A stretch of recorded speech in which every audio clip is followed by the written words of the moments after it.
Olá, amigos e amigas do Grupo de Reflexão Bíblica São Jerônimo. Neste sábado, eu lhes convido a refletir sobre a primeira leitura. O texto pertence à primeira carta de São Paulo a Timóteo. Dentro dos escritos paulinos, esta é uma das três, assim chamadas cartas pastorais. O texto se encontra no início da primeira carta a Timóteo, capítulo 1, versículos de 15 a 17. São apenas 3 versículos muito ricos e valiosos em seu conteúdo teológico e para a nossa espiritualidade. Na leitura do texto, uma das expressões que chamou de modo especial a minha atenção foi toda a grandeza de seu coração. No caso, o autor aplica esta expressão a Cristo Jesus. Visitei o texto grego para verificar o termo e encontrei a palavra macrotimia, que ocorre também em outros livros da Bíblia, sendo traduzido principalmente por longanimidade, magnanimidade, generosidade ou paciência. No Antigo Testamento, descreve o comportamento de Deus para com o seu povo. É um Deus lento para a cólera e rico em bondade. Portanto, Israel é salvo pela macrotimia de Deus, que é a misericórdia que se estende e se expressa no perdão. O povo de Deus é convidado a se converter, porque Deus é longânime. E aquele que foi favorecido por este dom deve agir da mesma forma com o próximo, com seus irmãos. Como podemos perceber, esta palavra grega, macrotimia, transmite realmente a ideia de uma alma, de uma vida, de um coração capaz de se alargar, de se dilatar. Nesse sentido, nosso texto de hoje é muito importante, pois das 3 vezes em que o termo ocorre nas cartas pastorais, em apenas uma delas, Cristo Jesus aparece como sujeito, isto é, aquele que manifesta ou demonstra a grandeza do coração de Deus. Isto ocorre no versículo 16 da nossa primeira leitura.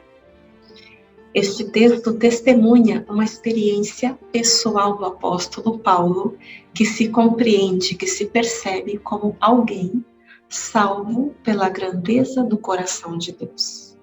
Abro aspas. Cristo veio ao mundo para salvar os pecadores, e eu sou o primeiro deles.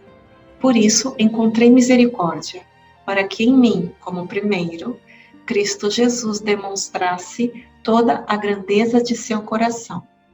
Fecho aspas.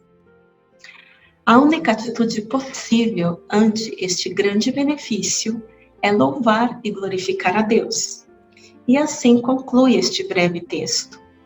Em sua doxologia, o apóstolo aplica o título de rei a Deus. Como compreender a autoridade e o poder deste Deus que é o rei? Em continuidade com o que refletimos até agora, podemos sugerir que o poder de Deus se manifesta na grandeza do seu coração, no exercício da misericórdia. Quando Jesus, o Filho de Deus, vem ao mundo, ao nosso encontro, para demonstrar a grandeza do coração de Deus, para salvar os pecadores, o reino de Deus acontece. Os textos da liturgia da palavra de toda esta semana destacaram a ação salvadora de Deus para com os pobres e vulneráveis, que são salvos pela misericórdia, manifestada plenamente em Jesus, que passa fazendo o bem e transformando seu entorno. Nesta perspectiva, penso que podemos nos deixar interpelar por esta palavra com 2 considerações. Na primeira, retomo a experiência pessoal do apóstolo.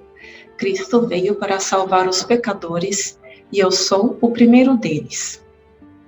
Pode nos fazer muito bem pedir ao Espírito Santo que nos ajude a ter consciência dos nossos pecados e de que somos pecadores. Essa condição é indispensável para ser capaz de acolher a salvação que Deus oferece a cada um de nós. O Papa Francisco insiste em nos recordar que Deus não se cansa em perdoar. Somos nós que às vezes nos cansamos de pedir perdão.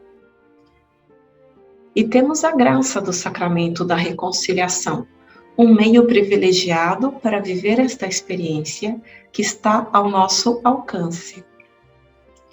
Na segunda consideração, trago os últimos versículos do Salmo responsorial de hoje, Salmo 112, 113. Quem pode comparar-se ao nosso Deus, que se inclina para olhar o céu e a terra? Levanta da poeira o indigente, e do lixo ele retira o pobrezinho. Este é o dinamismo do reino de Deus. Inverter as situações. Este Deus é o mesmo Deus glorificado como o Rei dos séculos, imortal e invisível. E este Deus se faz visível em seu Filho, Cristo Jesus. É um Deus que desce, se inclina, vem ao encontro para levantar quem caiu, para salvar quem se perdeu. Nisso se manifesta o dinamismo do seu reino, um Deus que vem ao encontro para salvar e inverter as situações que contradizem este reino. Esta realidade pode ser para nós dois convites. Primeiro, deixar-nos encontrar e levantar e erguer por Deus. Segundo convite, que os diversos encontros do nosso cotidiano sejam encontros de salvação, que sejamos sinais do reino de Deus e nos comprometamos com a transformação daquelas realidades que contradizem o seu reino. Que Ele nos abençoe.